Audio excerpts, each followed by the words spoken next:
This is the actual chibur, the connection between the physical world and the spiritual world.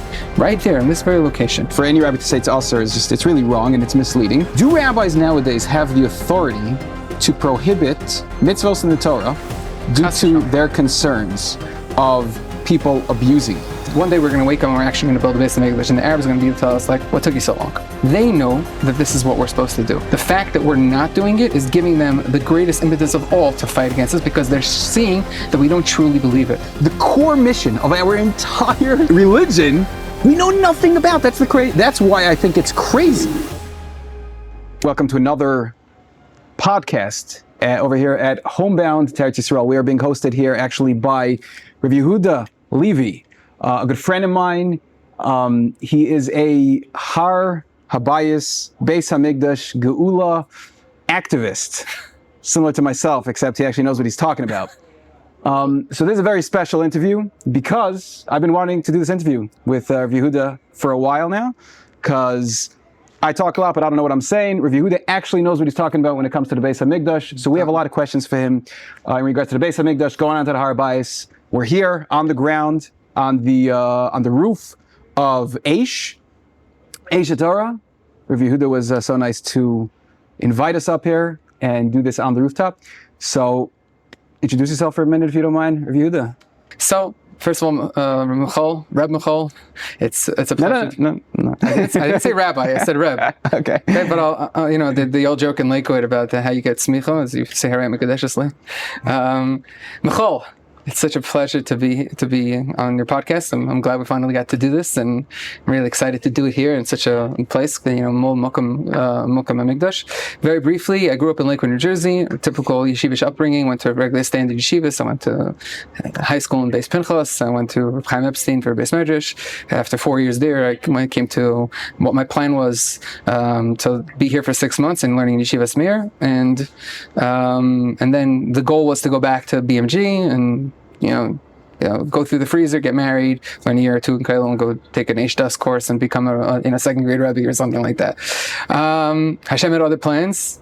I was zeichet to be here. I came for 6 months, and now it's 13 years later. I'm Blian Hara. I'm still zeichet to be here in Eretz Yisroel. A lot has changed from my shkafas from that point forward, as I continue to learn more and more sugyas, to be exposed to great Talmidei Chachamim who learn different topics. And as I learned more and more about the kiddush of Eretz Yisroel, like my focus shifted from being here to learn in yeshiva to being here because this is the location where Kadosh Baruch Hu wants every Jew to be, and this is our right. This is our nachala. This is our Yerusha, and this is where HaKadosh Baruch Hu set up us to be in our Lagayim. I'm happy you established that you're a quote unquote normal person. You're not you weren't born into a Zionish extremist family. You went to BMG, the Mir, the good standard stuff. Okay, so you're like everyone else from Lakewood and Tom's River. Okay, fine, good. So I'm happy we established that. So let's start with the basics. Mm-hmm. Okay, the Har HaBayis. Mm-hmm. Okay, tell us a little bit about what is the Har, why it's so important, and specifically, is it a mitzvah to go on the Har? I know it's a special thing. Is there a specific mitzvah why we should be telling people get involved in the Har? It's a nice thing. There's a lot of nice things people do, but is there a specific purpose why people should be going to the Har? Wow, you're asking me to go through so much and so short. But please very keep briefly, it under 1 minute. Very briefly, what is Har HaBayis? Har HaBayis is actually the platform where the Beis HaMikdash stood. Now, we know from the Makairis, specifically through Gemaras and Midrashim, that the peak of Har HaMoriah is the location where the Kiddush HaKadoshim is. That is the Even HaShasiyah, the rock of conception, the foundation stone, however you call it. And that is where HaKadosh Baruch Hu, when he created the world from. The very first thing that was created was the Even HaShasiyah, as the Gemara says, Mimenu hushtat olam. From it, the world was created around. And that spot has been set aside from the dawn of time as the ultimate place of tefillah, of hiskarvus, and tshuva. So we see, for example, as the Rambam brings in Hilchos Beis Bechira, Perek Beis Halacha Aleph, that the Meser B'Yad HaKol, that the place that David and Shlomo built the Beis HaMikdash, is the very place where Adam Rishon was created from. After doing the Chet in Gan Eden, he's kicked out of Gan Eden. He ends up on the Even Shasiyah, he builds a Mizbeach, and he does Teshuvah with his Mizbeach. When Cain and Hevel are bringing their Korbanos, they're bringing on the same Mizbeach. when Noach comes out of the teva from Har Habayit, he doesn't bring a carbon where he lands. Instead, he travels all the way from northern Turkey all the way to here, specifically to bring a carbon on this very spot behind us. When we know, okay, the Sitzlach took place on this mountain at the peak of Har Habayit. This is the place where, according to Pirkei Belezer, when Yitzchak and Rivka didn't have children, they came here to daven, and they were answered with twins, Yaakov and Esav. When Yaakov and Esav are having their fight, and Yaakov was running away from Esav, he's on his way to Har, and he realizes, oh, did I forget to daven at the place where my forefathers daven? He backtracks to this location, and he gets to Beis El. From there, Kavtza HaMokum, as the Gemara says, he ends up on Har Habayit. He goes to sleep, and he has a dream. There's a ladder going up, and there are angels going up and down, and he awakes from his dream, and he says, is it possible that Hashem is in this place and I didn't realize? How awesome is this place? This is the house of Hashem and the gateway to heaven. And the Midrashim learn from there that anybody who davens at this place in Yerushalayim is as if they're davening in front of the Kisei HaKavod. Sheshar HaShamayim Shamhu, the gateway of heaven is here. So we learn from here that this is the actual chibur, the connection between the physical world and the spiritual world, right there in this very location, which is why wherever we are in the world, as the Gemara tells us, we face towards Yerushalayim, we face towards the Beis HaMikdash. In fact, there's only one city in the entire world where every Beis Knesset, every shul faces a different direction, and that's Yerushalayim, because always facing towards the Makom HaMikdash. So we push all our tefillas here. So to answer your question, what is Har HaBayis? Har HaBayis is the platform which houses the Beis HaMikdash. The question is there a mitzvah to go to Har HaBayis bizmanenu after the Chorban? So as Shlomo Melech davened to HaKadosh Baruch Hu, that tefillah should always be to go to Shemayim through this place, even during the Chorban. And HaKadosh Baruch Hu answers, "Ve'eni v'libi sham kol hayom," and my eyes and my heart will be there for all days. Chazal learned from there that even during the Chorban. So Inyan for sure to go up to Har HaBayis to daven. But there's actually 5 mitzvahs of Seder Eretz that one can be Mekayim today by going on to Har HaBayis. Obviously, according to halacha, going to a mikveh first, making sure not to go into Mekayim Ha'asurim, meaning Machan Shechina, because we don't have Paraduma today.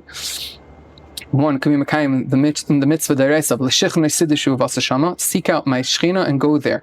And the Ramban writes that it's a specific tzivoy for us, L'chu v'nal el Har Hashem el Beis Elokei Yaakov, to go up to the mountain of Hashem, to the place of to the house of the Hashem of Yaakov Avinu, right? As Yaakov called it Bayis, right? Avraham Avinu called it Har Habayit, Yitzchak called it Sada, Yitzchak l'Sop Sada, and Yaakov called it Beis Elokei. This is the house of Hashem, which is why the Gemara tells us that all three tefillas were founded over here on this very makom.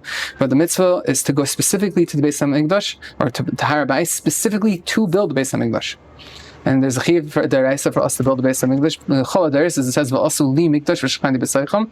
And Farshim explained that whenever it says li, it means mitzvah l'deiris. And this is found in the Ar Chaim HaKadosh, this is found in Sfas Emes, this is found in Shulchan Aruch, this is found in all Makairis. Now, I specifically brought the Makairis that are less halachic, because even people want to say, oh, maybe halacha, yes, but Kabbalah, Chasidus, not. No, it's found even in the very Kabbalistic Smarim. Specifically, this idea that we, as a tzibur, have a chiyuv to build Beis HaMikdash. In fact, Ar Chaim goes and says, so Beit, he says, that if we don't build Beis HaMikdash, really we should build Beis HaMikdash in Golus, because we always need to have a Beis HaMikdash. We just have a problem that it has to be at the Makom Asher Yivchar, this very specific location which is behind us. Now there's another mitzvah that we can be Mekayim on Har HaBayis Bizman Hazeh, which is Umikdashi Tiro, to fear the Mikdash. What does the fear means? To treat it with awe. Rambam people say, well, how do you do that? Well, it's very simple. Rambam gives it a clear list of criteria that you can be Mekayim Mitzvahs Meir Mikdash, including the mitzvah of not going with leather shoes, including not using Har HaBayis as a shortcut, to not spit on Har HaBayis, to not act with Kalasurish, Mul Shar Mizrach, to treat the place with awe, to not, as I mentioned, not leather shoes. There are a few other criteria, not going with a walking stick or a money bag. Different things that anybody can learn up is very easy. It's in Perek Zayin of Hilchos Beis HaMikdash. Just read the halachas. Very straightforward and easy to accomplish today. In fact, people say, well, maybe the true Mara Mikdash is to avoid going to the Mikdash. And I counter with, if that's the case, then maybe true Mara Avicha is to avoid your parents. Nobody in their right mind would agree that avoiding your parents is considered kibbud av v'em, or ideal Mara Avicha, because you're avoiding them. The way you are Mara your Avicha is you go to your father, and then you actually follow the halachas of treating him with respect, and the same would be true for Har HaBayis. It's all service of Hashem. Yeah. The more you know how to serve Hashem, the more you're held accountable. Right. So we could just say, let's all just never learn Torah. We'll be a bunch of ignoramuses. The fact is, most Jews sin. There's a lot of secular Jews. There's a lot of people. So let's just stop teaching anyone Torah, and then we'll all go up and we'll be like, no one's accountable. We'll be in a much better situation. Well, that's and obviously, stupid. chas v'shalom to say such a thing, right? We have to learn the Torah so that we know how to serve Hashem, as you rightfully are pointing out. Which leads us to the next mitzvah that you came on Beis HaMikdash or on Har HaBayis today, which is avodah b'mikdash. Rambam counts this as the mitzvah chamishis of the assays. What does that encounter? It includes doing tefillah, karbanos, which we don't yet have the ability to do, but halachically are mandated and required to do, as the Mishnah tells us clearly. Makrivin karbanos kulan afal pi shein sham bayis banai. We bring all the karbanos even without a Beis HaMikdash. And when Am Yisrael returned to this very mountain, the first thing they did was build a mizbeach and start bringing karbanos. They didn't wait till they had a Beis HaMikdash. In fact, it took them 19 years. As Chagai and Navi yells at the tzibur, "You're living in your fancy houses. What's with Hashem's house?" And there was a magefa, and they were punished because they didn't build Beis HaMikdash. No offense, Tom's River. But we like to poke fun. I can poke fun at Tom's River because I'm from there. Yeah, okay. I'm from Lakewood. So. Yes, but the idea is that when we come to, meaning the very first thing we should do is bring karbanos. So we have a chiyuv deraisa to bring karbanos b'zman hazeh, and that would mean carbon tamid and tuma tzibur. When it's a carbon tzibur, we have a chayiv. We have a requirement to bring karbanos tzibur b'zman hazeh. Also carbon pesach, and therefore the Chazon Ish writes, the Reb Chaim Kanievsky writes, the Reb Elyashiv writes that if we had the opportunity to bring carbon pesach b'zman hazeh, meaning the government would give us permission, we have a chiyuv deraisa to do it, and we're talking about a chiyuv that has a kares. If we don't do it, we're being over kares. And yet, where's the bikush? The only thing that's stopping the government from allowing us to bring karbanos b'zman hazeh is a true bikush from the am. If the am would be derish it, we would find, if the am would truly be derish the chiyuv to bring karbanos, we would find a way to bring karbanos.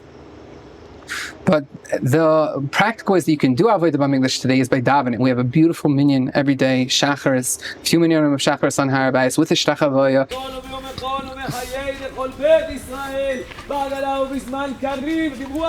Amen. Yehi Shemai HaGadol Mevarach Le'olam U'Me'olamim. With adding the additional psukim of Baruch Hashem Adonai Yisrael Olam Ad Olam, with answering the brachas of Baruch to each brachas atfilah with Baruch Shem Kavod Malchus Le'olam Vayed, as the Gemara and the Mishnayos teach us. We have the ability to do a shtachavaya, another Indian of avodah b'mikdash, should do true pisha yadayim v'raglayim al evan maskis on Har HaBayis, which is exactly what we're meaning, straight on stone with no hecker. When people in America on Rosh Hashanah Yom Kippur, they do what we call phony shtachavaya. They're actually doing kriya, where they're bending over like the Arabs do. Full shtachavaya is laying flat out on the ground with no separation between your face and the ground. And the only place that you're allowed to do such a thing is on Har HaBayis, in Machaneh Leviah. And we have the schus of doing that. And then there's two additional mitzvahs that are really for all of Eretz Yisroel, but for sure on the holy spot, the leiv of the world and the leiv of Eretz Yisroel, which is the mitzvah of Vayirash Mista'aretz, to dwell in the land of Eretz Yisroel, for sure on the holiest site in the world, and the mitzvah of Leisechanim, to not allow our enemies to have a foothold in the land. And specifically, that counts for Har HaBayis. Specifically, you ask any soldier who's been fighting in Gaza over the last 2 years, you ask them, what do they see in every house? They'll all say a picture of Al-Aqsa. Or really Al-Saqar, technically, the Golden Dome. Not the Al-Aqsa is the silver dome behind us, and the Golden Dome is known in Arabic as Al-Tzachra, because of the Tzachra stone, meaning the foundation stone, the Evan Shatziyah.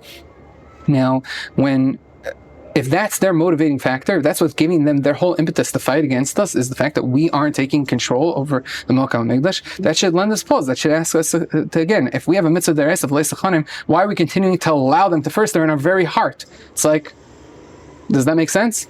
We have people who are leichem for every inch of Eretz Yisrael. When it comes to that Melech HaMikdash, all of a sudden, no, there we draw the line. Right. It's a little we funny. Draw the line on the whole, the one spot we should conquer first. Now, if you don't mind, just to talk very briefly on, there are some individuals who foolishly speak about this idea that if we start going more on the Har HaBayis, it would anger the Arabs, as if that's an intelligent thing to say. What do you have to say about such stupidity? So, there's actually a really fascinating thing in the 1970s where there was a big push by the Arabs to prevent Jews from going to the Kaisel Maravi. And the Eida Haridis themselves put out a kol kairi saying that everybody's required to walk to the Kaisel, and specifically walk through Shar Shechem, to not allow the enemies to have a foothold and keep us from getting to the Kaisel Maravi. So if for the Kaisel Maravi we're able to do it al-Achas Kama V'Kama to the holiest spot in the world. Our jobs as Jews is to keep the Torah and not worry about what the Ummahs have to say. If we are doing Ratzon Hashem the right way, Hashem will arrange things that the issues don't cause problems. In fact, most security experts, including Dr. Mordechai Kedar and other Shin Bet operatives, not that Dr. Kedar is not involved in security per se, but he's a big mumcha on the topic. But there have been security experts who have analyzed the situation and says, hafuch, the more we avoid going to Har HaBayis, the more the Arabs use that as an impetus, as we just mentioned, the fact that every house in Gaza and in the West Bank has a picture of the Golden Dome, and that gives them the impetus. So the more we avoid going to Har HaBayis, the more the Arabs use that as fuel to fight against us. A dear friend of mine once said to me, they said, one day we're going to wake up and we're actually going to build a Beis HaMikdash, and the Arabs are going to tell us, like, what took you so long? They know that this is what we're supposed to do. The fact that we're not doing it is giving them the greatest impetus of all to fight against us, because they're seeing that we don't truly believe it. If we truly believed it, we would fight for it. This is ours, right? So this is what we need. So to answer, Goyim to be going, we don't know the full psyche. The Arabs are great manipulators and making false claims. For example, the claim that Sharon going up to Har HaBayis caused a second intifada has been debunked multiple times, again and again by security experts who show that including the son of Hamas, I forgot his name, the famous one who's been on the Green Prince. The Green Prince, yeah. And he said that his father had been talking for 6 months prior to Sharon going to the Har HaBayis. They use that as a quote unquote way to lie to the media, to give them like the excuse. But they're expert manipulators, and one of the requirements in Islam is to actually lie for the sake of forwarding Islam. So I don't take what they say with a lot of alacrity. But again, the real answer to your question is, what do the security experts say? We can't live in a world absent of Teva. We have to actually look through what the security experts say. And the reality is on the ground. The reality is on the ground is the status quo 9 years ago, where we weren't even allowed to mumble. If we mumbled, we used to daven by talking amongst yourselves. I would say to you, and you reply back to me, Yehuda, Hashem, right? That's how we had to daven. We couldn't even stand still. If we stood still, the Waqif would be in our face. They'd be yelling at us. The cops would grab us, take us off the har. Someone dared say Shema Yisrael, slightly above an audible whisper, he'd be tackled to the ground and thrown and taken off the har and given a restraining order for months. Today, we daven b'koil ram. We're doing a shtach havaya. We had shofar this year. We bring the shrei alechem into the Azara. Okay, granted, the police do their best to try to stop these things because they believe them that it will, quote unquote, inflame tensions. But as the security experts say, and as we saw the reality, tensions haven't gone anywhere. There's been no major change. In fact, the more we do, the less they care. The real reality is on Har HaBayis, the Arabs don't really care much for it. They don't treat it well. They don't respect it. They use it as a park for their picnics, and they play soccer on the Har, and they run around it, and they drive their scooters there. Yeah, I suggest that anyone who wants to check out the vlog that we recorded it this morning, but it'll be out before this video, so people should check that out. You can really see what's going on the Har. Over this area where the nice breakfast picnic is taking place, by the people who truly love the third holiest site in Islam. The Arabs can care less for it. Right. They use it as again, like this idea of we'll anger the Arabs. It's their third holiest site. It's a bunch of garbage nonsense. They treat it like a trash heap over here. But even more so, what about it being our holiest site? Absolutely. That's the issue. Why do we have to kowtow to their third holiest site? Could you imagine how they look at us? That they know it's our holiest site. They can care less about it. And we're too scared to go on it for a whole list of stupid reasons. I mean, it's just insanity. The whole thing is insanity. Yeah, but obviously, we have to always preface that we, as from Yidden, we work within the framework of the Torah. So if the Torah doesn't allow it, then it doesn't matter what the enemies say, we would have to abide by that. Agreed. The myth is that the Torah doesn't allow it. The reality is the Torah allows it and requires us. As I mentioned, the 5 mitzvahs, we have a chiyuv d'oraisa to go and do those mitzvahs. We just have a chiyuv d'oraisa to do any mitzvah. And regarding this idea of mitzvah l'kiyumis, because I know someone's going to jump in and say, oh, maybe it's not a mitzvah l'kiyumis, maybe it's a mitzvah l'kiyumis. This idea of mitzvah l'kiyumis is a fairly new chiddush in halacha. It's not accepted universally. Yes, Moshe Feinstein does suggest it when it comes to living in Eretz Yisroel, but it is not the mainstream when it comes to halacha. The Chazon Ish holds it's a chiyuv, not a mitzvah l'kiyumis, but a mitzvah l'kiyuvis. In fact, he doesn't even agree that there's such a concept as a mitzvah l'kiyumis. Every mitzvah that we have is a mitzvah d'oraisa for us to do. Every mitzvah we have a chiyuv to do, right? Yes. you can say that if you're not wearing tzitzis, you're not wearing tzitzis. But you have a chiyuv when you're wearing dalet canvas to wear mitzvahs. So that's I don't want to get into it, but I never really understood that this whole thing. It's like tzitzis. That's a kiyumis. Like it's not. If you're wearing a four-cornered beged, it's like is there a mitzvah deraisa to have kibbut avim? If you have parents, you have kibbut avim. You don't have parents. It's like every mitzvah. There's a requirement.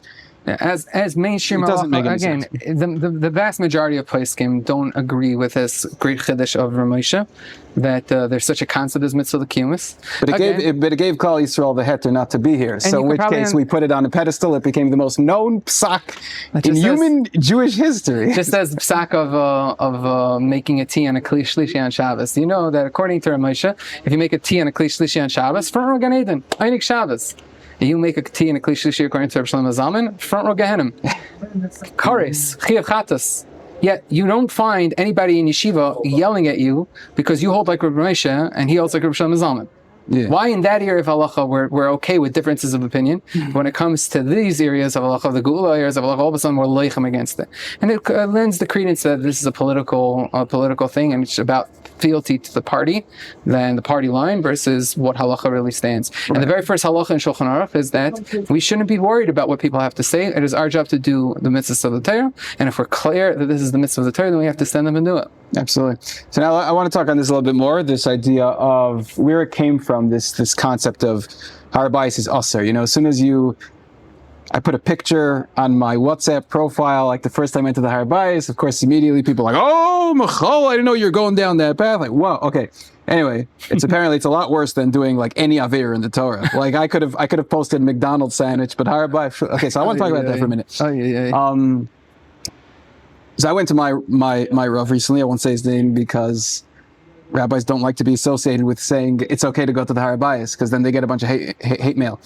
But I went to my Rav and I had a conversation with him about the Har HaBayis. And at first he was hemming and hawing, didn't really want to say you can do it. And I said, why can't I go to the Har HaBayis? And he said, the truth is you can. I said, is it a good thing to go? He said, it's kind of a good thing to go, but he's very, very, it's such an uncomfortable thing. I don't like that. I was just like, come on, Torah is MS. Like, just say it as it is. It's either yes or no. I said, from what I understand, rabbis are saying it's usher because if we say it's mutter, then you're going to have a bunch of ignoramuses going up to the Har HaBayis in a state of tumah or with leather shoes, or doing it the wrong way, whatever it might be. So he said that's true. Okay, so first of all, my rabbi agreed with the idea that to say it's usher is just it's wrong. It's wrong. It's a lie. Just want to. For the record, any rabbi who tells you it's usher to go on the Har HaBayis, he's lying. It's just a fact. People don't like they can't handle the truth so well, but it's a fact. It's not usher, 100% not usher. It's a mitzvah, as we discussed. There's 5 mitzvahs, like you said. There's many other reasons why people should be going. But anyway, and there's just to interrupt. There's 5 mitzvahs that are relevant today. We build up the Beis HaMikdash. There's hundreds of mitzvahs. In fact, 1/3 of the mitzvahs were not being makayim because we don't have the Beis HaMikdash built. If we had the Beis HaMikdash, we had Karbonos, we had Sanhedrin, we would have over 300-400 mitzvahs that we would be able to do. In fact, in one of my svarim that I co-wrote with Rabbi Englard, who's also a tremendous Talmid Chacham, we actually enumerate each mitzvah in a section of all the mitzvahs we're not yet doing. And when you see that, it blows your mind because you're seeing it intangible. But again, back to what you were saying. So my Rav agreed that for any rabbi to say it's usher it's really wrong and it's misleading. They can suggest against it because of their feelings of if they say you can go publicly, then people might abuse that. But what I asked him, and I don't really think I got a good answer. Maybe you have something to some light to shed on this idea. Do rabbis nowadays have the authority to prohibit mitzvos in the Torah due to their concerns of people abusing it? So, first of all, there's a lot to unpack with everything you said. So I just want to quickly set the boundaries. When the Rabbanim primarily set up the reasons to not go to the Har HaBayis, specifically in 1967. We'll take that as a prime example. The first Kol Koreh that was written on the top, or the first major Kol Koreh. What happened was in 1967, the paratroopers came out to Har HaBayis, they conquered Har HaBayis, they're running, and they opened it up completely. Many people then came onto Har HaBayis walking all over the place. In fact, the very writings of Rav Adi Yosef, who says, Elu shenechnasim lo sholem dat, lo sholem chachma, hem nechnasim b'miskad omer b'fim shu b'vadai makom kodesh HaKadashim. What is he saying there? Those that are going into Har HaBayis are not acting rationally. They're going into the Meskad Omer, referring to the Golden Dome.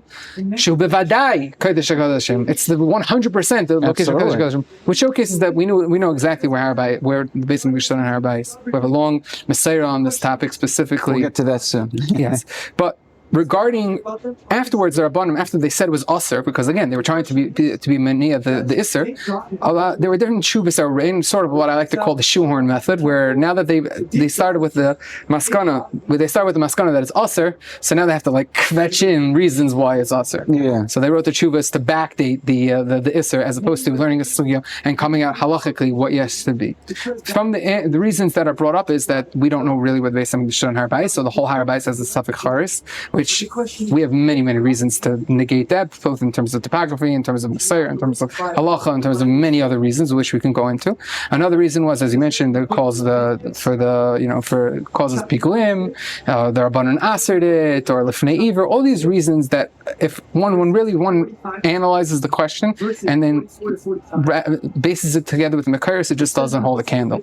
Specifically regarding to lifnei iver. Can rabbis aser something because of lifnei iver? So first of all, the realities are different. The more Jews go up halachically on Har HaBayis, the more the numbers of people going up halacha have risen. It's just reality. People see, monkey do. I mean, that's obviously simplifying. It also happens to be the people that would go to the Har HaBayis, the Tumah, or step onto the wrong places. Those people are now not going to listen to the rabbis when the rabbis say it's usher. Yes, the only people exactly. that the rabbis are forbidding by saying it's usher are the people that listen to rabbis who would anyways go up with tahara. Yeah. So that's another point exactly. But there's a lot of inconsistency when it comes to this, specifically the point you brought up. But there's also an additional point. You don't find the Rabbanim saying to the Chilayim driving to Tel Aviv to cut through Bnei Brak, to have a shorter amount of time when they're driving their cars on Shabbos, to be many cars of Chil Shabbos. And you don't see the Rabbanim telling the Chilayim, better marry a guy so you don't be nichshal and Isser Nida of a Baal Nida. Right? Because we understand that there are worse things. Marrying a guy is worse than being Baal Nida. Every secular Jew who gets married, Kalacha, is we're just setting him up for disaster. So that's what I'm saying. This doesn't. So why, when it comes to Har HaBayis, is that's where you draw the line? That's number one. That's an interesting question. But regarding to the halachic base, the really answer to the question, there's a Taz when it comes in regards to Hilchas Tkiyah Shofar, which is based on a Taisvis that in the Taz passes halacha l'maisa, that whenever we have a concept in halacha of a gezerah against a mitzvah that is mevatel mitzvah incompletely, it's not considered a legitimate gezerah. Chazal, not the rabbis of today. The Chazal have the right to set up a siog or geder that would only affect partial mitzvah observance, specifically with the mitzvah. They could affect partial of the mitzvah in order to save the tzibur. So, for example, tkiyah shofar on Shabbos. Chazal were masakin that we don't blow shofar on Shabbos, right? But they didn't cancel the mitzvah of the gamri. You still have another day that you can blow shofar. But if it were to cancel the mitzvah of the gamri, if we say Shabbos, you don't blow shofar, that wouldn't be a legitimate gezerah because it would be mevatel the mitzvah of the gamri. So halacha is, if you're going to say we're making a gezerah, you can't go on Har HaBayis because you might cause others to go shalek halacha. Well, in that case, you're being mevatel 5 minutes to say the Reisos, and really way more if you think about the future of us building the Beis HaMikdash and bringing the Sanhedrin and reestablishing the Sanhedrin and bringing korbanos. So Chazal don't have that right, and definitely not rabbis of the current are. They can suggest, but it's not a binding halacha. In fact, the only way a halacha can be binding is when we have a Sanhedrin. The people always quote me, Loi Sasser. The mitzvah of Loi Sasser Yeminu Smoil is actually a mitzvah only by the Sanhedrin Agdela. It is not a mitzvah for a current Rav, no matter how great they are, and we're machshav every Rav. A Rav is a Talmud Chacham. He has a right to paskin on an inyan that he's knowledgeable in. A Rav who is, just as you would never go to someone not learned in area of medicine for advice on a specific practice or procedure, you would never take advice from someone who is not a mumche in the field. So too, just as you would never go to a layperson for complex legal advice, you can't go to someone who's not knowledgeable in the topic for advice, and a Rav cannot paskin on an area that he's not a mumche.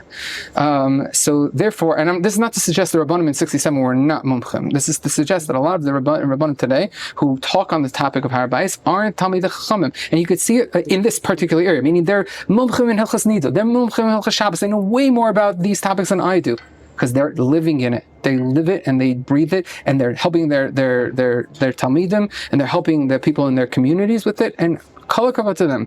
But as the Gemara says, Talmid Chacham lezu ve'ein Talmid Chacham lezu. It's hard to be knowledgeable in every area of Kol Torah Kula.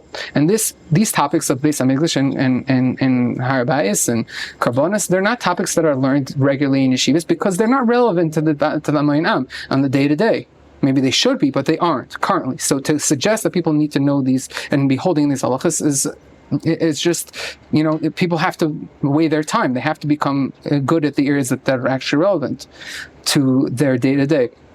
Now, how do we know that there are Talmid Chachamim, major Talmid Chachamim, but when it comes to this topic, they're just, it's hard to call them Amaratzim, but they're just not learned to the level, because you have Rabbonim who on record say that anybody goes into Machane Leviyah with Tumaz Zav is over Chiyav Kares, which is negative an open pasuk. So you can't have a pasuk saying differently, and you as a Rav saying complete opposite of that. So that means that they're just not holding in what the halacha is. And there are many other examples of things that they say. Right, this is an important thing. People need to know that rabbis are not God. A rabbi, he can be a holy person, he can be a smart person, but it's very important for people to recognize this, and for rabbis themselves to recognize this, that just because you're a Talmid Chacham in one area doesn't make you a Talmid Chacham in every area. If you've never learned the sugya of the Har HaBayis and the halachic parameters around it, then who are you to be paskening on it? So most of them are not paskening. Most of them are just repeating prior piskei halacha from the Rabbanim that were written for a very specific tkufa and a very specific reality, and they're not taking any notice of the fact that that reality has changed tenfold. It's like someone quoting. Same like Eretz Yisroel, by the way. Yeah, you go to Eretz Yisroel, kids go up there. Yeah. Oh, I was going to go back further. It's like quoting today the Kol Kairis of the Rabbanim pre-World War II, who are saying it's also to go up to Eretz Yisroel. It's also to do Aliyah. Obviously, the reality is completely different. Because the secular Zionists will make your children go off the death. People are literally still telling me and that. It's like invoking Lahavdil, the ban by the Gedalim to partake in Israeli elections from the 1948s, right? Which they themselves are all voting today for Gimel and for eights or whatever for Shas. But those same people, what do you mean? The Gedalim said back then that you couldn't vote. Clearly, the Shana Azman and the reality is different. So there's a new reality. So one of a very special Rav, Talmid Chacham, told me that the reason why the Rabbanim don't litigate the sugya is because there's just not a bikush for it. They don't have time, and they're busy dealing with kashrus issues and shalom bayis issues and hilchos Shabbos issues and all sorts of issues that are more relevant to their communities. And it's not something that is brought because there's no drisha from the Am. The people are not requesting it. If there was a huge bikush from the Am to go to Har HaBayis, the Rabbanot of Eretz Yisroel would be forced to relitigate it, and they would come out with a very different reality than the Rabbanim in '67, because today it is physically impossible if you go up in the Masala the T to get into within 20 feet of a Suffolk Karis. It's just reality. It's physically impossible. So going to say that, if I go up to Har HaBayis, I might go to walk in a forbidden area. Maybe we should talk about what those areas are, just to give a brief overview. But it's just not a reality today. So to answer your question, and it was a long-winded way to answer your question, no, Rabbanim don't have a right to be mevatel any mitzvah in the Torah. Only Sanhedrin Gedolah can technically err and cancel something in the Torah, and then they have to bring a par helam davar, a carbon.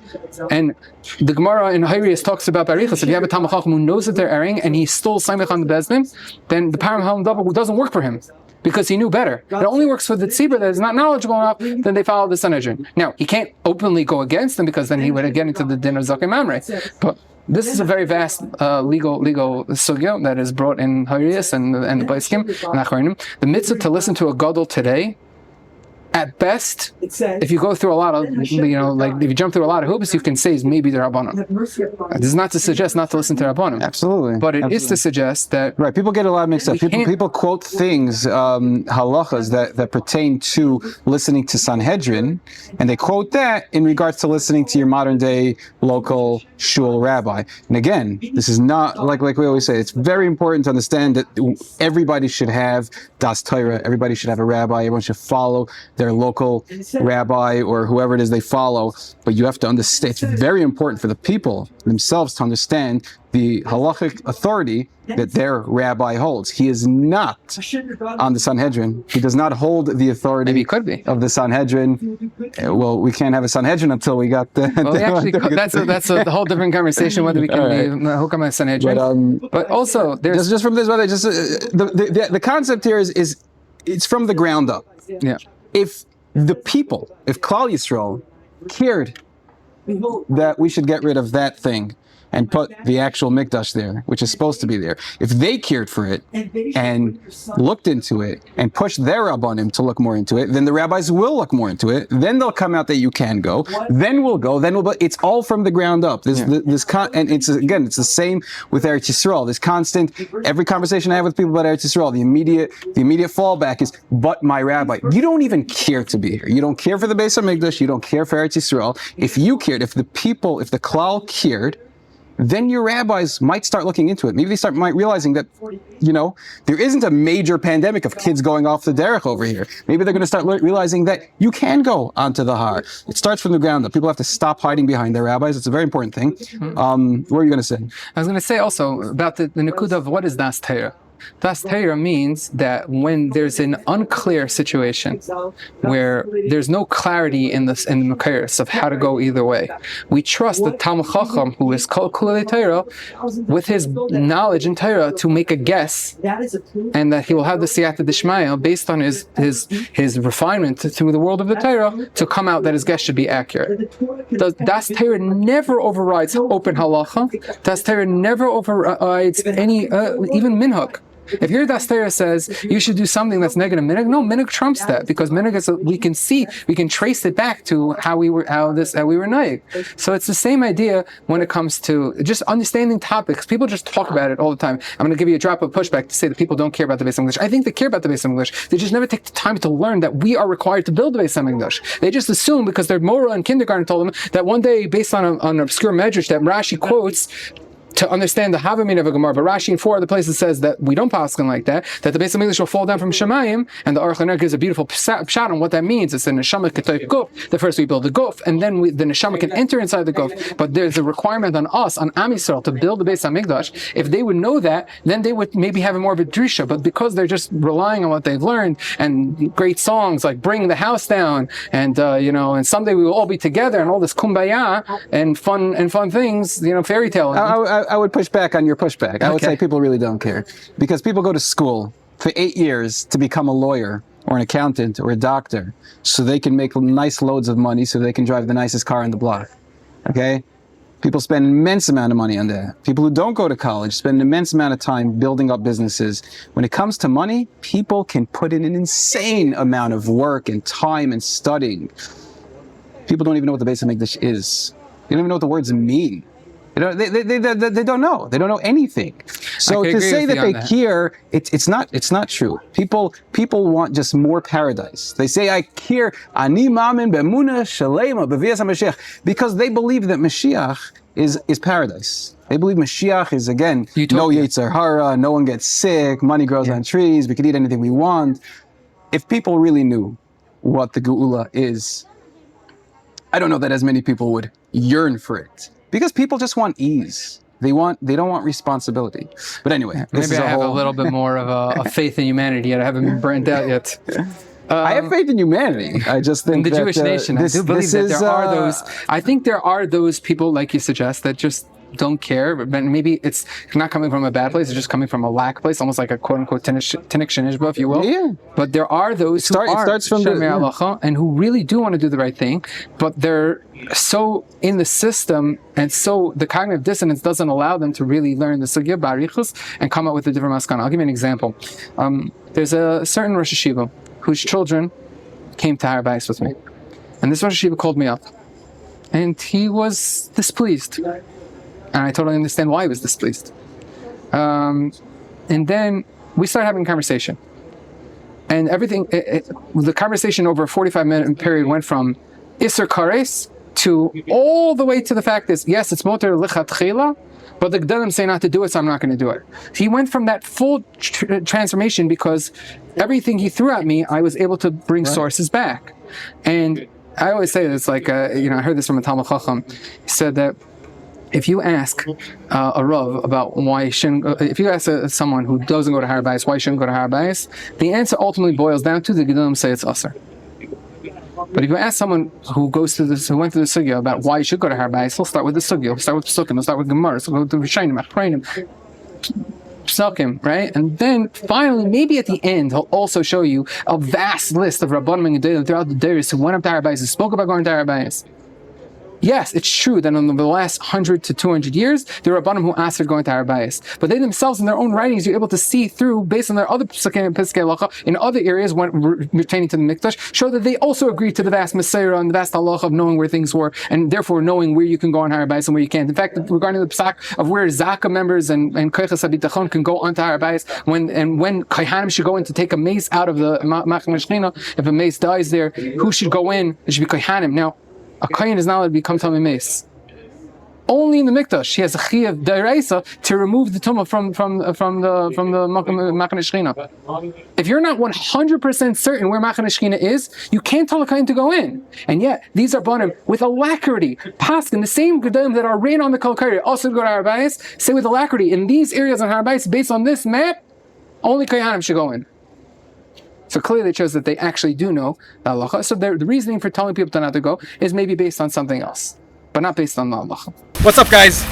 So, as many of you know, we're out here building the Gula Center. I mean, when I say we, I mean me and my kids and some other people. We're working out here morning, night, rain or shine. I told you guys we're going to get this Gula Center built. We're doing it. Baruch Hashem. Hashem is giving us strength. We're out here working all the time. And we're going to build this center. We got our shipment of wood. We've got cement that we're mixing and pouring right now for the foundation. And we need more help from you guys. Baruch Hashem, many of you have donated. You've partnered with us. And thanks to you guys, we were able to order the first shipment of material and get phase 1 in order, in check. But we do not have enough money to finish the job. I'm trying to save money by doing all the work myself, and I'm happy to do it. You guys reach out to me all the time asking, how can I help? How can I be involved in getting the Gula Center built and helping bring Moshiach and helping build the Beis HaMikdash? This is how we're doing it. The Gula Center is going to be a center of education to teach Klal Yisroel what the Beis HaMikdash is, what Gula is, what Eretz Yisroel is, what it means to be a light unto the nations, what it means to be a Jew. So if you guys want to help us, I'm happy to be out here all day. I thank Hashem every single moment that I have the opportunity to help build up the land, to help be part of bringing the Gula. But I'm asking you guys, I need financial support. I can't even make money because I'm out here working. So I need you guys to help me. If you could donate, go to the website, Homeboundisrael.com. Go to the Gula Center tab, partner with us, send a donation. We've got a lot of things in the work. I've been reaching out to a lot of people who are involved in building kalim for the Beis HaMikdash, building bricks for the Beis HaMikdash, preparing, getting the Har HaBayis ready, mentally preparing Kaihanim, Leviim for their avoda, their services. We are forming a team. Many of you guys don't even know what's going on out here, but we are literally forming a team of people, and we are fully prepared and ready to usher in the period of Geula. I know many of you think, hey, wait a minute, you can't force the Geula. We're not forcing anything. We're doing our job. Kadosh Baruch Hu will do the rest, but we have to do our job. So please, guys, partner with us here at Homebound. Get involved. Have the greatest schus that you can possibly have. Be part of creating the Jewish destiny. We're out here. Help us. We're going to get the job done. Chazak ve'ematz. Back to the program.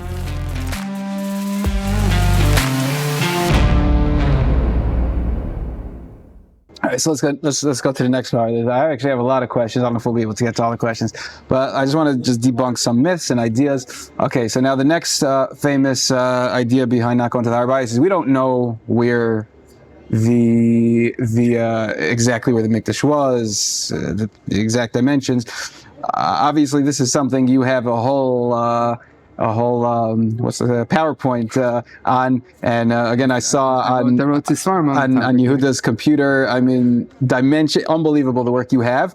But can you just somehow explain a little bit? Obviously, you can't go through every bit of the dimensions, but can you just explain how certain someone like yourself is, someone who's done the research, how certain you are that you know to a very, not to the centimeter, but to the few meters exactly where the Mikdash was. So I'll answer it a little bit, and I'll take a step back to bring a little context. Okay, why is it important to know where the Beis HaMikdash stood on Har HaBayis? Because there are certain zones in the area of Yerushalayim that certain tumas are not allowed in, as the pasuk tells us. Tzavas b'nei Yisrael v'shalchu min ha'machane kol tzarua v'chol zav v'chol tamei lenovesh. 3 types of tumah: someone who has tzaras for saying lashon hara, someone who's tamei from tumah zav, which is tumah sheyotzim min ha'gufay, and a tamei mes. Rashi, quoting the Gemara in Pesachim, says that not all 3 machanas in the Midbar were all 3 tumas sent out. Rather, a mitzvah was sent out of all 3 machanas, which is why Miriam and Aviyah had to be sent out of the Ananei HaKavod. Right? I mean, so when they camped in the Midbar, they were living in 3 camps. There's Machane Yisrael, which is the outer camp. Inside was Machane Leviah, where the Leviim lived. And inside was the Mishkan, which was considered Machane Shechina. So, a mitzvah, someone who said tzaras, and a kohen looked at it and said, this is tamei, they had to go out of all 3 camps, which is outside the Ananei HaKavod. Right? And that's what we know from Miriam and Aviyah. A zav is allowed in Machane Yisrael, but not allowed in Machane Leviah or Shechina. Therefore, someone who had tumah sheyetzim min haguf had to go out of Machane Leviah, but they could still stay in Machane Yisrael. And a tamei meis is allowed in Machane Yisrael and Machane Leviah, but not in Machane Shechina. We know this from the fact that Moshe Rabbeinu brought the atzmos Yosef into Machane Leviah with him. He was a Levi. He lived in Machane Leviah. Vayikach Moshe's atzmos Yosef imay, and Chazal learned from that imay b'mechitzasei, meaning with him into Machane Leviah. So if a mace himself is allowed in Machane Leviah, kal v'chomer tamei meis. And this is paskin halacha l'maisa, both through the Gemaras and halacha by the Rambam as well. So, the Gemara in Zvachim says, "Kishem shemachanes b'midbar, kach machanes b'Yerushalayim." Just as there were camps in the Midbar, there were also camps in Jerusalem. Yerushalayim Har HaBayis, meaning all the city of Jerusalem, that's considered Machane Yisrael. Har HaBayis, the Shar Nikner, meaning all of Har HaBayis up to the entrance of the Azara, that is Machane Leviah. Mikan ve'elech, Machane Shechina, meaning from the entrance of the Azara to the back of the Gezer Dashim, that is Machane Shechina. So, if we were to know exactly where the Beis HaMikdash stood on Har HaBayis, we can now know where Machane Shechina is. Therefore, we know we as Tamei Meis are not allowed to enter. The Tamei Meis is not allowed into Machane Shechina. Today, we're all Tamei Meis. We don't have Parah Aduma yet. We don't have the ashes of the Ephar Parah. Even though we can see directly behind us the Mogum Seres Parah Aduma, which was likely to use very soon, hopefully. But we don't yet have it. So, therefore, we can't get out of Tumas Meis. So we have to avoid Machane Shechina at all costs. And if someone who goes, this Tamei Meis, goes into Machane Shechina, b'kavana, b'meizid, chiyav kares. So there is a chiyav kares, but it's only maybe 13% of the entire area of Har HaBayis today. A tiny little area. Now, if we had a starting point of where the Mikdash stood, we then can use the exact midas, the exact measurements that are laid out in Mishnayos Midas to the Amo. And we could be machmer. We could take the share of the Chazon Ish Amo and lay it out to be extra machmer. And then even throw 30 amas on top of that as a buffer zone. Yeah, so we can make buffer zones. We would then still know the area that we must avoid, and by extension know the area where we're permitted to enter. As a tremendous Talmid Chacham, one of the Gedolei HaPoskim once said in a shir in my kollel, he said, anybody who says there's a suffix Iser Kares on Har HaBayis today is Pashid and Am Ha'aretz in the Sugya. The longest standing Messiah in Am Yisrael's history, Kemat, from Bayesheni till today, is that the location of the Kiddush HaKadoshim is inside the Dome of the Rock. This is not just the Messiah, it also matches up with everything we know about the Eben Shasiyah, which is that it's the peak of Har Moriah. And there's no signs of any sort of damage anywhere on the mountain to indicate that there was any sort of chiseling, that the part of the mountain was elsewhere. So it matches with the topography of the mountain, which we have maps going all the way back. You showed me on the computer the topography. It makes total sense if you do any research whatsoever. Yeah. It's clearly the Dome of the Rock is sitting on the very tip of the mountain, which is where it is. Right, and as we have the Midrashim, and we have plenty of Midrashim and Gemaras that reference that the peak of Har Moriah is the location of the Kiddush HaKadoshim. I saw on the computer the Shla HaKadosh. Yeah. He's the one that states it's a... No, so the Shla says something fascinating. There was the Shla was asked by Rav Misholem, who was the Avbezin of Krakow, how he was able to move to Yerushalayim. Isn't there suffix kares anywhere in Yerushalayim? We don't know where the Beis HaMikdash stood in Yerushalayim. Right? And he brought that. And he brought, maybe. You never know. you jest. I know somebody who won't visit Eretz Yisroel because Eretz Yisroel. But putting that aside, the Rabbi Shalom used in his letter a raya from the Arizal that the Arizal lived in Tzfas and not in Eretz in Yerushalayim because he didn't know where it was. Now, putting aside the fact that the Arizal was actually born here and the Arizal knew plenty where the Beis HaMikdash was, and the reason why the Arizal wasn't allowed in Yerushalayim because the government didn't allow him. Isn't the Arizal the one that pointed out where every single person is buried? Yeah. But he didn't know where the Mikdash was. A real funny concept. But either way, putting that aside, the Shlah wrote back a scathing letter to Rabbi Shalom of Kraken. He writes, just as we knew there once was a Beis HaMikdash, and we know that there one day will be a Beis HaMikdash, we know exactly where the Beit HaMikdash is.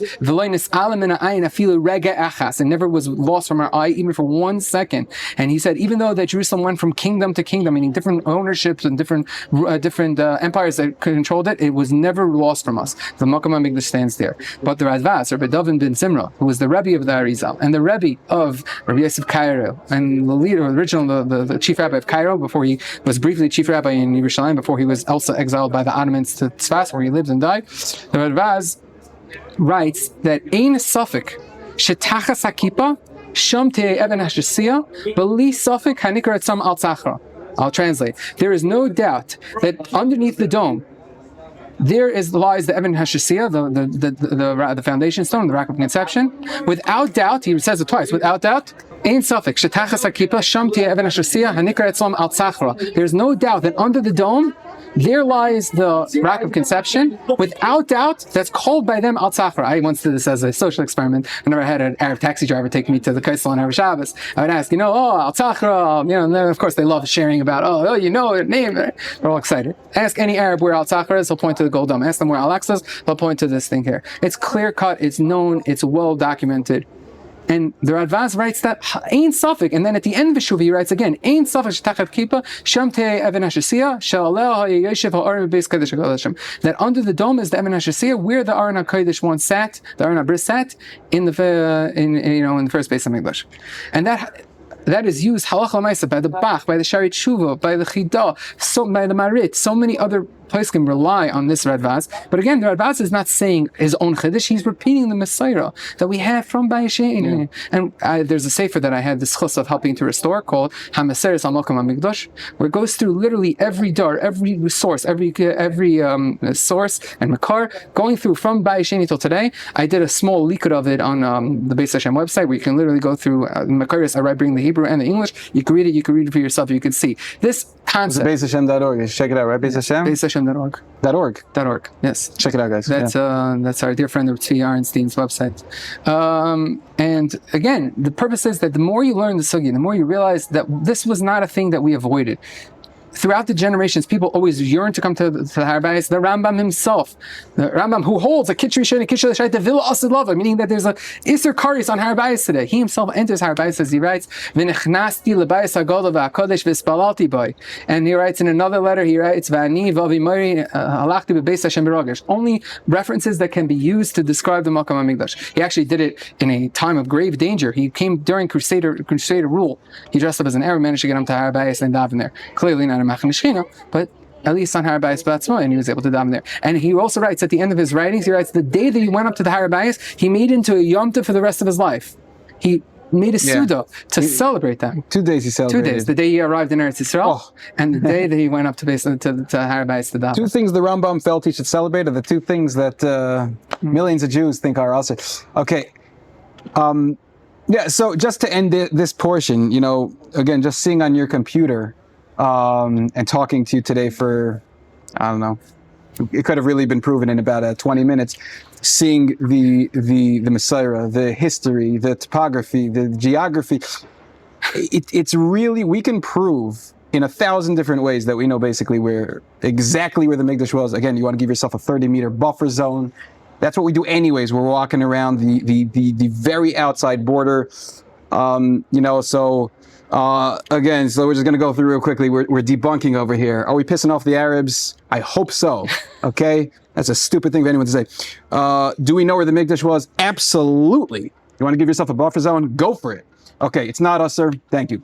and it's not. There's no lifnei iver because we're not mevatel mitzvah sederesa, and the fact that the rabbanim say if you want to start lifnei iver, then again, I can give you 1,000 things that we should tell Klal Yisrael to stop doing. Yes, but yeah, and then also regarding the rabbanim who say it's aser, I think that's the thing that people always drift to. The answer is that again, those said rabbanim, when it comes to other piskei halacha, write differently. So it shows that their writings were meant primarily for another reason. You can't, on one hand, say, meaning if you say, we know where the Beis HaMikdash is, you can't add to that. It's either machne shechina or it's not. If you're unsure, you can't then hold it lemaisa. When it comes to these same gedolim that said it's also to go to Har HaBayis, when it comes to bring karbanos, they all said it's mutar l'chatchila. If the and not only mutar chiyuv for us to bring karban pesach, should the government give us that right? Now, how do you know where the makam mizbeach is if you're not holding on the Messiah? You either go where the makam mikdash is or not. So if you know where it is, then you have to take with it. And if you're taking with it, if you're giving a psak for zakah and for where the kahanim enter, where the kahanim are not allowed to take a mace, so then we know that and we go with that. So clearly they do know. So the question is, are there other reasons why they wrote Aser? These said Rabbanim, as I mentioned many times, we have edus from many things. On a personal level, I've spoken to many such gedolim who publicly say that one should not go to Har HaBayis. Personally, they've told me that they're pro it and they support it and they know that it's mutter. Yeah. So if you're a God-fearing Jew and you want to conduct yourself. And it's not. I didn't extensively learn the halachas of going on the Har HaBayis. Not very complicated. Again, go to basehashem.org. You can take about 30 seconds to read exactly what you need to get done in order to go onto the Har. Not very complicated. Certain things you don't bring. Certain things you do before. It should take you, the average person, 2 minutes to figure out. So again, and this is not. Again, people think like. People think like I hate rabbis or something. It's just I knock people not because again, like I said, every person should have das Torah. Rabbi, not Rebbe. Every Jew is holy, and if he's intelligent and if he studied a certain subject, we can listen to him. But it's important for people to actually use their heads. They should do their research. They should actually be honest with themselves. And again, it's not very difficult to figure out whether we should or shouldn't be going onto the Har. If you want to be a machmer person, I could think of other places to be machmer. But anyway, let's. Okay, so we've established this. I want to know like this right now, realistically, without let's say the government tomorrow would step back and say the Har is yours. Jews, do with it what you would like with it. Practically throughout the year, what karbanos can we bring without officially having a mizbeach or a mikdash? Well, we need a mizbeach regardless, but Baruch Hashem, we have Talmidei Chachamim and organizations that are very proactive and ready to roll. The Machon HaMikdash has, for example, stones that have been cut by laser, and that are perfectly tahar, to be ready to literally load it onto a flatbread truck that's in some warehouse here in Yerushalayim, and within 25 minutes have them on the Har, and with a crane, just put them in the right place. Carbon Pesach. You need a mizbeach? You need a mizbeach for every carbon. For every carbon. Carbon Pesach, you need a mizbeach. Carbon Toidin, you need a mizbeach. But it's not hard to get a mizbeach. We have a mizbeach. We have Big Day Kuhuna. We have Tchelas. We have Tzitz. We have anything that you might need is already prepared. There are people who are prepared, yeah. Yes, and they're ready to roll. So and there are people, and there are Kohanim and Leviim who are practiced, well-versed, and know what to do. There's a beautiful Kail in Mitzvah Yerichai where they built a 2-scale Mizbeach that's literally the 5 amas by 5 amas shear that overlaps between Machlokes Rashi and Rambam, because it's unclear where the Mizbeach stood within relation to the Har, meaning we know how many amas it was east to west, but north to south it's Machlokes Rashi and Rambam. There's a 5 amma overlap. So the mizbeach that they built, the Kail built, they built a 5 amma by 5 amma mizbeach so that it could for sure fit in that area, so that practically they could bring it. Until we have a Sanhedrin to determine where the full 30 amas of the mizbeach should be, we are going to clarify, this mizbeach that we're referring to is the mizbeach that was officially the mizbeach, the copper mizbeach. Is that what we're referring to? The outdoor mizbeach. And we could build it out of stone. It was built out of stone in the second Beis HaMikdash, right? So it's not. And okay, fine. So we build that mizbeach. We can start bringing stuff. It's ready to go, and it'll be ready to go. It's ready to go yesterday, even. Yeah, it's on the truck. It's ready. It's ready to roll. So as soon as the government would give us permission to bring karbanos, we would not need to take down the building of the Dome of the Rock, because the Makam Mizbeach is exposed to air.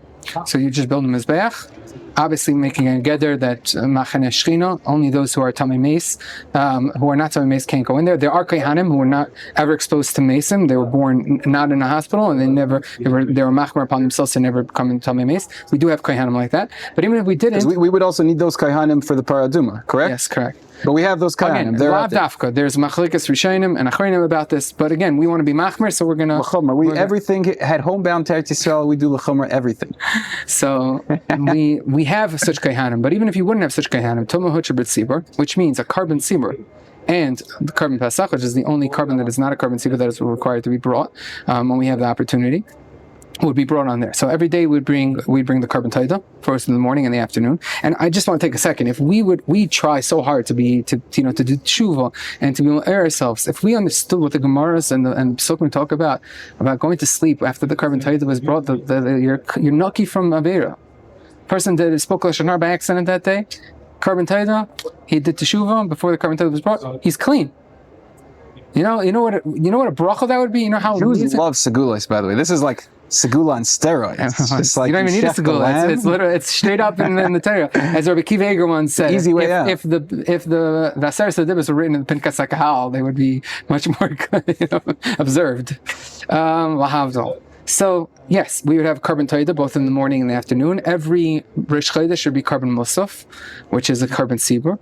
Every Yom Tov there would be the carbonates that were brought, not the Shalmei Simcha and the Chagigo. Those were personalized carbonates, but the carbonized tzibur, like the carbon musaf, would be brought on the mizbeach, and there would be a tremendous reich nichayich Hashem. So we could bring the majority of carbonates. Not the majority.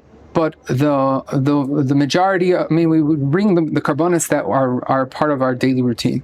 The daily routine, okay, and the carbon Pesach. And by the way, carbon Pesach, right? We talk about how many references in the Haggadah are all about this yearning to get back to the carbon Pesach. We have a Zeraya and a Beit on the Torah. We talk about Zeicha and the Mikdash Kehillah. We talk about Pesach. You know Pesach Sheni, because it's like the one mitzvah. Like I don't know, Klal Yisrael held so highly of. They didn't want to miss that opportunity. It's so critical for us, and it's one of the few carbonates that have a chiyuv kares that we don't bring. Now another thing I wanted to ask you about the Shtei Halechem. We'll show on the screen here. This great video, I don't know if everyone's seen it, some guy running on, he gets tackled.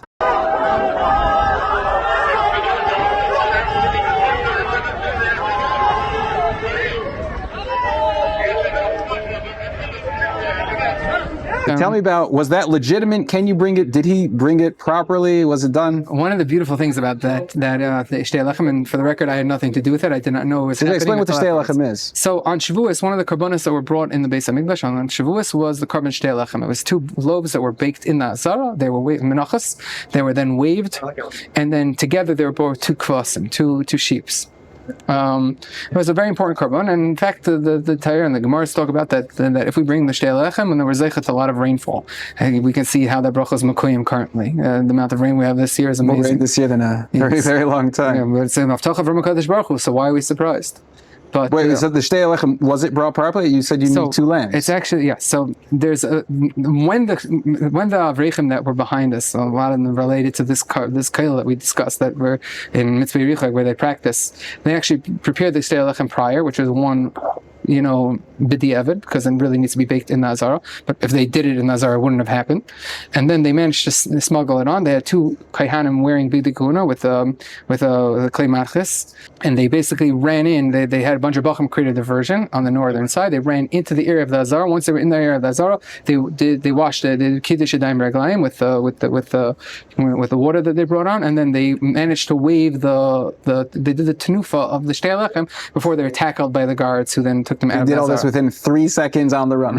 Yeah, was that good? Meaning, you can understand it's sort of an entire debate, even within the Har HaBayis community, and we're talking about big Talmidei Chachamim within the Har HaBayis community that we're not necessarily so gung ho about it, because there are a lot of ways for it to potentially go wrong. Right? First of all, Tomah Hutcher B'Tzibur, but that's only if you're doing the avodah.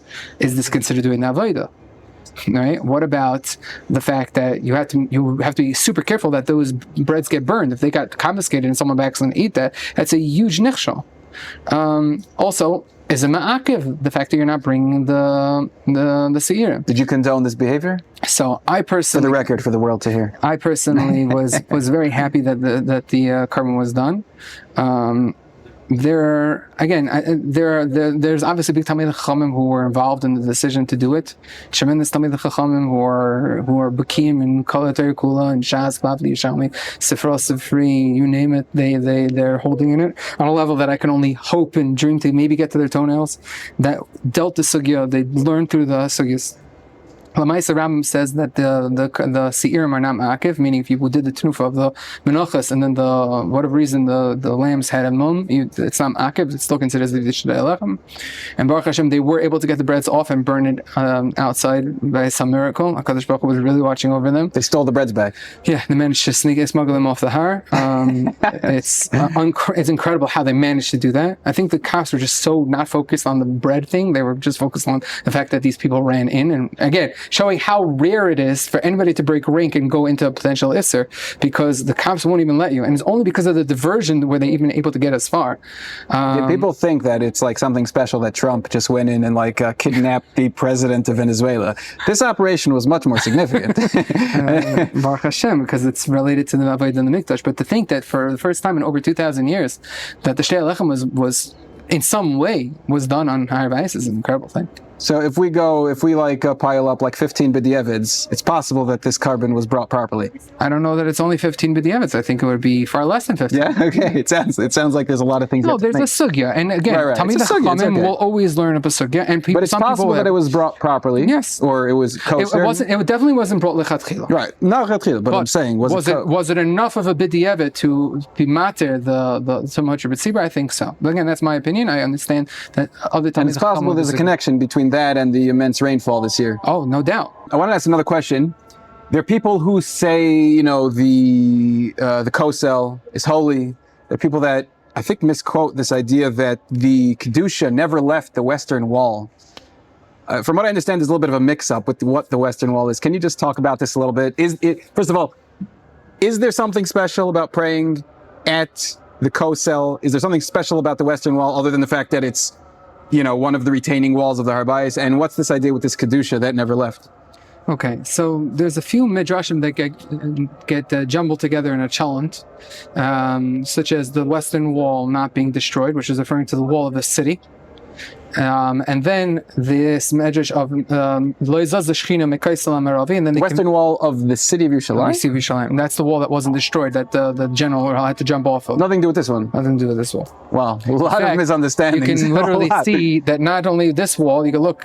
Anybody with eyes can look that the same Herodian stone that's on the western wall is also on the southern wall, is also on the northern wall, and is also on the eastern wall. So if this is the only wall that exists, it's clearly not talking about this wall. All the walls are still standing. But I guarantee you 99.99% of people did not know that. I didn't know this. Okay. How many people take the time to learn through Midrash? It's unbelievable. But these are like intense misconceptions of like nobody, these are things like when it comes, again, that's why I'm so intense about this. Like when it comes to the Har HaBayis, our holiest site, the core mission of our entire religion, we know nothing about. That's why I think it's crazy. Don't worry, that's just that they can hear. Yeah. That doesn't matter. He's just testing it. So tell us more. We got to hear more of this. So we want the truth with you. We want the truth. Klal Yisrael is thirsty for the truth. The medrash that says that Leizaz Shechina Mekaisel Amaravi Shel Beis HaMikdash is actually referring to the wall of the Azara. They conveniently leave out the last three words of the medrash, which is Shel Beis HaMikdash. Oh, of the Beis HaMikdash. Crucial words. Which again makes a ton of sense, because where was the Shechina in the Beis HaMikdash? In the Kiddush HaKadoshim. What was the closest wall to that? The western wall of the Azara. So when the Romans destroyed the Beis HaMikdash, one of the common myths is that they burned the Beis HaMikdash to the ground. Now you can look down to the Davidson Center, and you can actually see scorch marks on the bottom two rows of the stone from Homeboundisrael.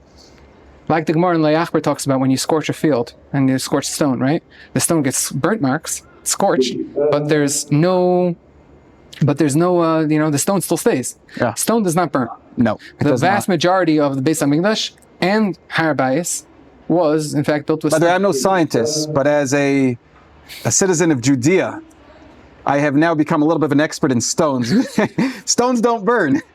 Yes. Now, there are eyewitness accounts of the Beis HaMikdash burning, and that's because the Itztaba, which is on the south of the Herodian expansion to Har HaBayis, was a massive structure with a wooden roof, and the entire roof was burning. And most of the Jews that lived in the southern part of the city in Ir David, they would look up towards the Beis HaMikdash, right? Kumu v'nal etzion, as the pasuk says, and they saw the roof on fire with sheets of flame. They were either all dead or already in captivity by the time the fires ended and the building was still standing. So they wouldn't have to be able to report that the building was still standing. The Romans came in with battering rams and knocked it down. Now this wall here is the outer wall, not of the original Har HaBayis, but the Herodian expansion. Putting that aside, how did this wall become to be associated with that wall of the Azara? Well, it's largely due to people who were not able to gauge the distance between the Dome of the Rock and the western wall. And there's a lot of optical illusions. We've seen it when we're on the Har, we've seen it when we're off the Har. Even from here, from this rooftop vantage point of looking at the Dome of the Rock, most people, when I bring visitors up here and ask them, guess the amount of space between the Kaisel Maravi to the Dome of the Rock, most people will guess maybe it's about 100 feet. Looks very close, yeah. It's well over 700 feet.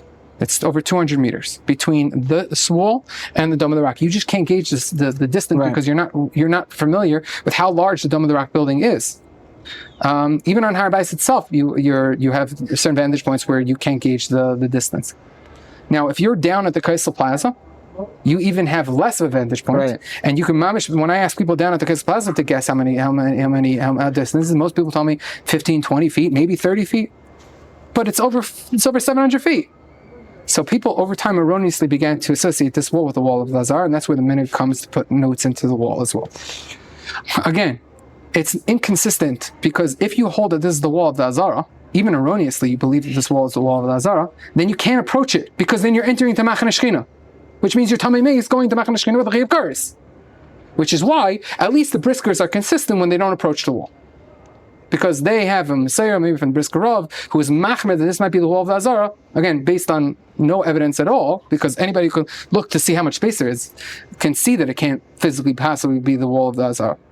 But even if you want to maybe be machmer and say that this is the wall of the Azara, then you have to be multiple feet back, otherwise you may be entering within 11 amas of the wall, which is Machane Shechina. Now, another very important point to understand, when we look through the history of when Am Yisrael came to the Galus to daven at this place, they either davened on Har HaBayis itself, or they davened on Har Zaysim looking towards the east, meaning looking from the east towards west, meaning they face the front of the Beis HaMikdash. Most people believe today, when they stand at this vantage point looking at the Kaisel, they believe the Beis HaMikdash should be facing them. It's actually the opposite. We'd be facing the back corner of the Beis HaMikdash. The Beis HaMikdash should be facing this way, facing out towards the front. The facade of the Beis HaMikdash should be facing towards Har Zaysim. Right? We know this from multiple Gemaras. We also know the Beis HaMikdash faced east from the Shais Midas. We know that the Makom Sirius Paraduma was on Har Zaysim, and the Kohen Gadol would stand in the door of Heichal, looking over to Har Zaysim, to where they were burning the Paraduma. We know from the Gemara in Yerushalmi Eruvin that when the sun rises in the east, it shines into the door of the Heichal at the beginning to signifying the time of the start of the Avodah. So all these there's endless proofs that it faced east. So when you were daven on the Har, you ideally would daven towards the front. It just says, Wahavzo, during COVID, when your shul was locked and you couldn't get into your shul, would you walk around the back of the building and kvetch yourself into the shrubbery till you could be closest to the Aron Kodesh?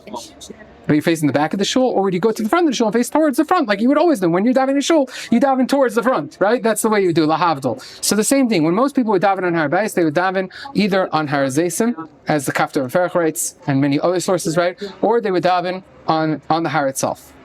When the Ottomans conquered Jerusalem in the 1500s, they made a new law that only Muslims were allowed to go on Har HaBayis, and also on the east, only Muslims were allowed to pray there.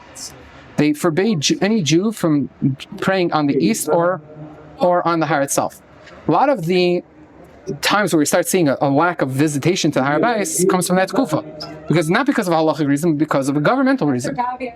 Okay, so once, as a consolation prize, Sultan Solomon allowed this tiny little sliver of wall, which was an alleyway, to be used for prayer, and only when it wasn't mafriya the Turks and the Arabs that were driving through. Now it shows that only over a 400 or 500 year period we developed such a bad habit that this is our place, that when the paratroopers in 1967 were running around Har HaBayis. Basically, davening here was basically like a punishment. Yes. It was a punishment. And then... And you know, and the Gedolim in 67 knew this. When in 1967, Ritzi Yehuda Cook and Rav Chatzkel Sarna came to the Kaisel, and Ritzi Yehuda wanted to dance, and Rav Chatzkel Sarna said, we can't dance, this is the Makom of the Chorban. Meaning, Har HaBayis is the Geula. This is Chorban. Why are we happy with this? But yet, the very paratroopers, there was one person on the 55th Paratroop Brigade, Matagor, the commander, who was a Chilani, who was not religious, who said, Har HaBayit v'yadeinu. He understood the prize. But the rest of their soldiers, they were running around the Har looking for the Mugarbi gate so they can go down the steps to the Kaisel Amavi. And that's what invoked their, we finally made it. Wow. The only reason why this wall has any Kedusha at all is because it's a retaining wall of the mountain that holds the Beis HaMikdash. I once gave this mashal to a very famous commentator who used it on his show, and I think it's a very powerful mashal.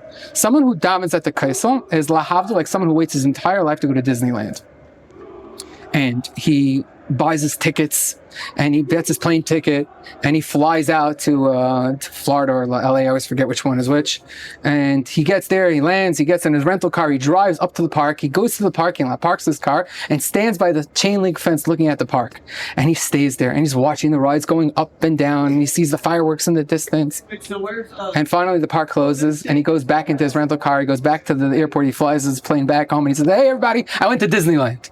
No, you idiot. You stood outside Disneyland. You didn't look inside Disneyland. You didn't go into Disneyland. You were outside. I'm not suggesting if someone is tummy to go into Har HaBayis, chas v'shalom, but you should at least have a perspective of what you're doing when you're davening here. Yes, this is the spot where tefillah is answered, guaranteed. If you have a chance to daven here, you should put every effort into going here. People spend all sorts of time and effort going to Mekayim HaSekadeshim so that tefillah will be answered just a bit. And this is the very spot where Kadosh Baruch Hu b'chloidev v'atzmai guarantees that tefillah is answered. But even if you're not wearing the heart, you should at least daven at the Kaisel, but also appreciate that you're very far from home. Yes, so close, yet so far. Amazing. Okay, I think that's a great way to end it. Shkayach was shedding light on this subject, and I hope. Look, people don't have to go running to the Har, but I think this nonsense of saying it's usher, people thinking that it's like one of the biggest averos to go onto the Har HaBayis, this needs to be put to an end, because if people need to start recognizing that if we don't want to build a Beis HaMikdash, we're never going to be able to. Things start from the ground up. That's just how things work. I mean, you could see what's going on, what happened in Syria, and what happens all around the world. Things change when the people want change. The people force the change. Rabbanim, they don't know much about the Har HaBayis. They don't know much about Eretz Yisroel because the people don't want it. If Klal Yisrael started to want and yearn to fulfill our mission, which inevitably is putting a mikdash there so we could serve Hashem the right way. If people yearned for it and actually put in some effort and actually took some responsibility, we'll probably get there. So, shkayach for this. I learned a lot. I assume that everyone watching this, if they got to this point, learned a lot also. Be'ezrat Hashem, there'll be some change coming from this. Shkayach review. Amen. Shkayach, thank you for having me. And cut.